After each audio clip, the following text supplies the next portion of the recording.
Hey everyone, it is Lane with Tim's Nation. I am here today to talk to you a little bit about the Custodes list I'm bringing. I am running the Grotsmas Detachment that features vehicles pretty heavily. The Solar Spearhead is what I'm running today. And I'm putting some jet bikes in there, the Virtus Praetors, because they actually got better on their data sheets. I don't know how good they are because their points went up a little bit too, but they're much more relevant now. They're much improved. The special rule is no longer the worst special rule in the game, in my opinion. We'll get to that in a minute here. But I played in a little RTT this past weekend at Battlegrounds to Board Games. I took my Blood Angels, and I bumped into this twice. I had to play against this twice. People running Custodes in the new Solar Spearhead Detachment. And I lost both times to it. Both were close games. One of them I made some significant mistakes early on, so I was running my Blood Angels. But yeah, the second one was both of them were really close games, though. I ended up going 1 and 2, so not a great record at the RTT. But I've been excited to play these guys, and after playing them, I'm excited to play them a little bit more. They fix some of the problems with the Dread Knights and give them just a little more consistency once they get wounded. So the actual Solar Spearhead Detachment, it's got several rules. First of all, a problem with the Dread Knights, the Dreadnoughts here, not the Dread Knights, the Dreadnoughts, is that their movement is so slow. So you have the Gladys and the Achilles Dreadnoughts. These are Forge World models. I have a couple of them. I apologize, one of my Gladys is not painted. Get over it. I'm over it already. I didn't ever think I'd be running 2 of them. I didn't have one kind of sitting in the box. Unfortunately, his poor little sword broke. So he's just got a little stub where his sword used to be. But yeah, if I like this detachment, I can play some more. I will get them painted up here. But yeah, so the problem with the little dreads, the Achilles and the Gladys, is that they only had a 6-inch move, and with a vehicle that has to go around buildings and things. Sure, your infantry usually only have a 6-inch move, but the fact that they have to go around terrain just makes it really hard for them to get in. And they're not really shooting. They have a little bit of shooting involved in them, but they're really there to punch. And it's hard to get them into combat if they have such a slow move. So this detachment gives them +2 to their move, +1 to advance, and +1 to charge. Real strong. Frankly, though, GW should have put that in their data sheet. That should have been a data sheet fix rather than putting in the detachment because you should be able to do that anytime you take them. But at least in this detachment, they have a lot more potential. And the +1 advance and +1 charge is good because there is an advance and charge strat in here, so they can take advantage of all those buffs to their movement to get in there and start punching. So yeah, we've got the extra movement, and the Telemon is already at its 8-inch movement, so now that takes him up to a 10-inch movement, which means he can go kind of fast as well. Now, some other rules to the detachment. It affects vehicles primarily, and any vehicles. This is the Caladius Grav tanks and any of the Dreadnoughts. I have some of those Palace Grav attack tanks, the little tanks. But they're shooting, even with these buffs from this detachment, the shooting's not that good. I just figured I'd go with more jet bikes in Venatari. So, but yeah, any tanks or the Dreadnoughts, they get these buffs. So if they're at full health, they get +2 to their OC. So they're better at holding objectives if they're at full health. If they're below full health, if they're taking any damage, then they reroll 1s to hit. This is a great buff for Custodes because they're usually hitting on 2s unless there's some kind of penalty to their hit rolls. So rerolling 1s is real strong for Custodes. It just ups their efficiency. Anytime you're rerolling a 1, all you need is a 2 for it to be a success. So it's kind of a big deal for them. And then if they're below half strength, then they reroll 1s to hit and 1s to wound. Again, just upping their efficiency in a big way. So yeah, it really buffs the vehicles here, and especially because they're kind of tough to kill. The Caladius Grav tanks, I think they have 14 wounds, and they're 2-up, 5-up invul, and T11. So it's kind of difficult to knock them all the way down and pick them up off the table in just one go. So it's very likely that these vehicles, will be surviving a couple turns and can take advantage of the better hit rolls. So that's a lot of fun. And then there's some decent strats in here. Now, another part of the detachment is that you can pick 2 of your Dreadnoughts and make them characters. So in today's list, there's no infantry characters. There's no jet bike character. There's just a couple dreadnought characters. So our characters here, let's go through the actual list. Our characters are, we have the Telamon Dreadnought as a character, and the painted Galore Dreadnought is a character. And their enhancements for this are the Telamon has a 5-up feel no pain, real strong on the Telamon because he already reduces damage by 1 as part of his profile. So now he's just extra tanky. And then the Galore, the painted one, is getting the enhancement. I forget what these are called. You know, you guys know I'm terrible with the names of these things, but he gets the enhancement that gives him +1 attack, +1 strength, and +1 damage on his close combat weapon. So he gets, you know, he gets a lot more punches in. So those are my 2 characters. We'll say that Talamon's going to be the Warlord because he's just the biggest, thickest boy. And let's actually go through the actual models in the list here. So those are our characters. Our actual models that we've got going, we do have 4 of the Sisters of Silence. We've got 4 of the Prosecutors. Didn't quite have the points to squeeze in the Witch Seekers, the one with the Flamers. I like them more because they do have the 6-inch scout move. This lets them get up the board and start scoring some points sooner. So, but we've got these Sisters. Hopefully they do something like score some points somewhere. Who knows? Next, moving on, we do have some infantry. We have 2 3-mans of the Venatari. So these are my Venatari. I built them back in 9th edition when the pistols were much better than their close combat weapons. So we are using them as the lance, though, so not exactly WYSIWYG. We're saying that they have the lances because the lances actually have the lance keyword, meaning that they come in, they've got 5 attacks at strength 7, AP 2, 2 damage lance. Means they're wounding pretty much any kind of infantry on 2s, and then vehicles usually on 4s, so they're really strong. Of course, the Venatari are jump pack custodians. They do have a 10-inch move, I believe. And the nice thing about them is that they can rapid ingress for free and can do it multiple times, so they can have multiple rapid ingresses in one turn. So I can rapid ingress them both in the same turn.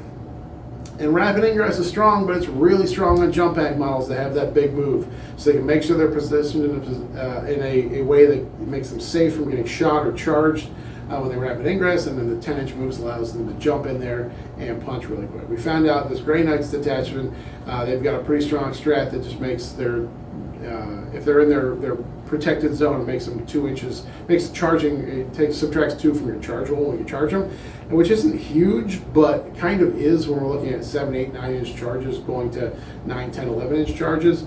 So the Venatari being able to rapid ingress in and get in real close and just making sure they, even if it's -2 to charge, you're still only going to need a 4 or 5 if they're jumping in and getting really close. So Venatari are really strong. Love using them. Next, the jet bikes are back. We have 2 3-mans of the Virtus Praetors. These guys were improved in a whole bunch of ways. Their points did go up a little bit, but they improved multiple things on them. So first of all, they were kind of goofy because they were T6 and 4 wounds, where regular Custodian infantry are T6 3 wounds, so they were barely any tougher than the regular infantry. So they increased the toughness of these guys to toughness 7, increased their wounds to 5 wounds, which is kind of a relevant break point because there is a lot of flat 2, flat 4 damage out there, and just keeping them alive a little bit longer, making it a little bit harder for a D6 damage weapon to pick them up when they've got 5 wounds. In addition to that, their weapons got better, their shooting attack got better. So let me double check this here. The Melta, so we're using the salvo launchers on these guys. I don't have the hurricane bolters on them. So I'm sorry. Stalling, I should have my list up. Oh, now you guys have to listen to me vamp. So sorry. Nope, that was the Venatari. They both start with V. Virtus Praetors. Here it is. All right, finally, the salvo launchers. So they each get 1 shot. They hit on 2s because, of course, they're Custodes. They're now strength 10, AP 3, and D6 plus 1 damage, but they gained twin linked, just making them so much more efficient when it comes time to shoot things. So the hurricane bolters are really good now too. They're 3 shots, rapid fire 3, hitting on 2s. Only strength 4, AP 1, 2 damage, but they are also twin linked. So when you get within 9 inches, 18-inch range, once you get within 9 inches, they get 6 shots, strength 4, AP 1, 2 damage, twin link. Those are pretty good too. Definitely some play to be had in those, but with Custodes, I'm usually more worried about taking out harder targets, so we're taking the salvo launchers on them today. And then the big news with the Virtus Praetors, with these bikes, is they finally fixed their terrible special rules. So they have the ability of turbo boost, which means whenever they advance, they automatically move 6 inches. Sure, if I need to advance on an objective, that's fine. Now, previously, they had this special rule called Quicksilver Execution, where if they advanced, you could pick a unit that you flew over, and you could drop some mortal wound bombs on them. You roll a d6 for every bike in the unit, and then for every 2 up, you did 2 mortal wounds, which sounds great, except you had to advance in order to proc it off, meaning you did not get your shooting or you didn't get the charge. And these guys, their charge profile is so good.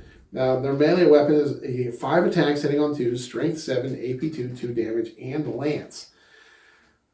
I mean, it seems ridiculous to sacrifice your shooting and those that great attack profile just to drop some mortal wound bombs. You're always going to do way more damage with the shooting combined with the close combat attacks than with the mortal wound drop.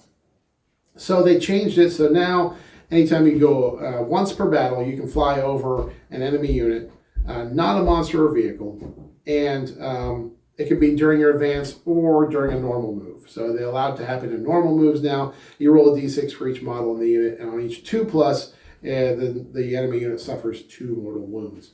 So much more useful now that it's part of your regular move and you're able to use it then. Before, it's one of those things where people just never used it. They weren't taking the bikes anyways because their profile data sheet wasn't great. But now that special rule is much more relevant because it actually, you can use it and still use that, still shoot, and still charge. The bummer before, of course, was that the Virtus Praetors had no way of getting an advance and charge or an advance and shoot. So there was no detachment, no stratagem, no enhancement on a capture or anything that allowed you to do that. So yeah, you're just sacrificing too much to drop a couple mortals. So, but now it's been fixed. They actually fixed the data sheet. Like I said, I wish they did that with the Dreadnoughts to give them +2 movement on their data sheets. But we'll take whatever we can get here. So, and then now we got some Dreadnoughts, guys. All right, so I have 2 of the Galore Dreadnought. The Galore is the close combat sword and shield dreadnought. I love that the dreadnoughts are just big versions of the Custodian Guard, where they have a sword and shield variety and a spear variety. So the Galore, he's a couple more points than the Achilles. He's a 165, and he's got a 4-up invuln because of that shield, where the Achilles just is a 5-up invuln. So he's a little bit more durable, of course. They're only T9, which means in today's matchup against the Grey Knights, those side cannons that are strength 10 will be able to do some work into them. So I really got to work to make sure they don't get shot. Their special rule for these guys, because of their shield, is that they're -1 to wound in combat. So that means I do want to get them into combat. And it's -1 all the time. It's not -1 if it's higher strength. He's just always -1 to wound when he's in combat. So, and then he's got a flamer on him attached to his little sword there. And the Galatis Warblade, his sword is 8 attacks, hitting on 2s, strength 8, AB 2, 3 damage. And like I said, the painted one is, I made a character with the detachment rules, and he has the enhancement that gives him an extra attack, so it'll be 9 attacks. Gets an extra strength, so it'll be a strength 9 and an extra damage, meaning flat 4 damage. So the guy bonks pretty hard. Yeah, and then we do have one of the Achilles Dreadnoughts. So the Achilles, he shoots all right. The Contemptor Achilles, he has these little plasma. Let me see what they're called. These things shot my Sanguinary Guard this weekend, and it made me real sad. So he's got 2 of these twin Adrathic Destructors on him. 18-inch range, 1 shot apiece, but he's got 2 of them, so he's got 2 shots. Hit on 2, strength 6, AP 2, flat 3 damage, twin linked. So these are pretty strong for doing some damage into your elite infantry, that sort of thing. Or even at strength 6 and twin linked, they'll do some work into vehicles as well. And plus he's got 1 shot from his Achilles Dread Spear. 1 shot, hits on 2, strength 9. So not very high strength, AP 2, flat 3 damage. So not bad. He can do some damage in the shooting, but he's really here to punch. His melee spear is 5 attacks, hitting on 2s, strength 12, AP 2, D6 plus 1 damage, and he does have lance, meaning when he goes at those Nemesis Dread Knights, he'll be wounding them on 2s. He's only got a 5-up invuln, but they're both, like I said, both of the Achilles and the Gladys are T9, so they do have some weakness to strength 10 weapons. And then we've got the Telamon. Oh, the big boy. I don't think the Talamon's really great, guys. His guns are all just kind of lacking in AP. There's no good weapon profile on him. Like his the Spiculous Bolt Launcher on top of him, no AP on that thing. Sorry. I'm probably using the Elastius Accelerator Culverin. It's 4 shots, hits on 2, strength 9, AP 1, 3 damage. But again, only AP 1, kind of holding it back. Its other gun just gets more shots, but it's AP 1, 1 damage. So neither one's very impressive. He does have the fist. So he does have a decent close combat attack, and he's got the twin plasma projector on there, so it gives him a little bit of a flamer attack, a D3 flamer attack. So it might be able to hurt a little bit of damage there. But the big news this year is his Telamon Castius is his close combat attack, strength 5 attacks, hitting on 2, strength 12, AP 2, 3 damage. So I figured he can take 2 of those fists, and if you give him the extra punchy attachment enhancement, he gets pretty strong there. Because if you give him 2 fists, he just gets 2 extra attacks, which takes him up to 7. Give him that enhancement, he goes up to 8 attacks. A real strong close combat threat there. But I wanted to give this guy the 5-up Feel No Pain because he natively reduces damage by 1. I just wanted to make him as tanky as we could. So that's what we're doing with him. And finally, we have 2 of the Caladius Grav tanks. These are a great anti-tank, anti-monster platform. They are pretty durable. So toughness 11 and 14 wounds, a 2-up save and a 5-up invuln. They stick around for a little while. But they've got the twin Arachnus Heavy Blaze Cannon, lots of words there. 48-inch range, 4 attacks, hits on 2s, strength 12, AP 3, D6 plus 2 damage, and twin linked. So great damage profile there. They also get lethals when they shoot into vehicles or monsters, so just a high persistency of damage. They also got a little bolt cannon on there. It doesn't do a whole lot. 3 shots that are sustained 1, strength 6, AP 1 damage, just some little plink shots. And the detachment has a nice stratagem that allows them to ignore penalties to hit and ignore cover, so it makes them very efficient when shooting at vehicles, especially things that have good armor but not a good invuln. All right, guys, that is the list. So things I'm looking at today. First of all, I want that Telamon to just live forever. His native abilities, it reduces damage by 1, and I've given him the enhancement that gives him a 5-up Feel No Pain. I just want him to tank so much damage. I want to get him there and punch a little bit. I want to see, obviously, the jet bikes do some work here, drop some bombs and some Grey Knights, and just get in there and charge and attack. I really have to be careful how I play things, because certain things in my army are really susceptible to DJ's damage output. But things like, the Purifiers and their anti-infantry 2-up, well, the bikes and the vehicles don't care about that. But the Venatari obviously do. The strength 10 on his side cannons, on his Nemesis Dread Knights, they'll do work in the little Dreadnoughts because they're only T9, so I have to be careful with keep them alive. So I definitely have things that are susceptible to his damage output, and the fact that he's going to be very consistent with hitting is a big deal. But once my vehicles take a little bit of damage, they're going to be rerolling 1s, which makes them even more consistent. Hitting on 2s, rerolling 1s is really strong. So my plans today, I'm going to use a few things. I want to make sure I'm using my CP very carefully, because there are some good strats in here, especially if his Nemesis Dread Knights get into combat with me. Being able to take a vehicle or a Dreadnought and say -1 to wound when it's higher strength than me, or higher strength than my toughness, is going to give me some durability and some resistance to his attacks there. And then, of course, the ability to just go through walls is a big deal. This enhancement has a stratagem where I can spend 1 CP at the start of my movement phase and move either mounted, so the jet bikes, or any of the vehicles directly through a wall. And remember, I also have an advance and charge strat. It's advance and shoot for any vehicles, and if they're dreadnoughts, they can also charge, which means I can take a Telamon dreadnought and move him 10 inches, advance with a +1 to advance, charge with a +1 to charge, who's got a huge threat range, especially if he's able to go through a wall. It costs me some CP to do that, so again, I have to be very careful with how I spend my CP today. But I'm looking forward to this. The bikes are back. I'm glad to have them. I'm glad that Dreadnoughts are relevant. They're super cool models. I've got a few. I'm glad they're actually worth playing right now. So follow me over to the battle report, and we'll see how they do.